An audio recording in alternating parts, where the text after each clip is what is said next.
National Weather Service in Nashville has issued a severe thunderstorm warning for northeastern Davidson County in Middle Tennessee, southern Sumner County in Middle Tennessee, northwestern Wilson County in Middle Tennessee, southeastern Robertson County in Middle Tennessee, until 1:15 p.m. Central Daylight Time.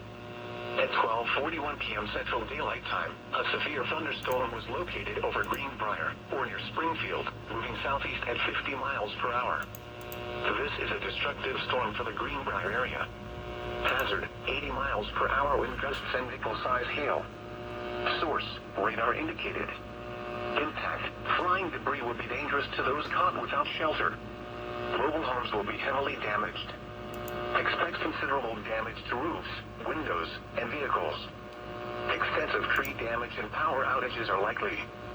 Locations impacted include Gallatin, Springfield, Madison, Hendersonville, Mount Juliet, Goodlettsville, White House, Millersville, Greenbrier, Coopertown, Lakewood, Ridgetop, Hermitage, Old Hickory, Rural Hill, Green Hill, Bledsoe Creek State Park, and Cottontown.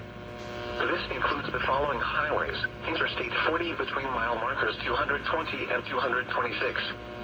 Interstate 65 between mile markers 91 and 110. Interstate 24 between mile markers 36 and 39. For your protection, move to an interior room on the lowest floor of a building.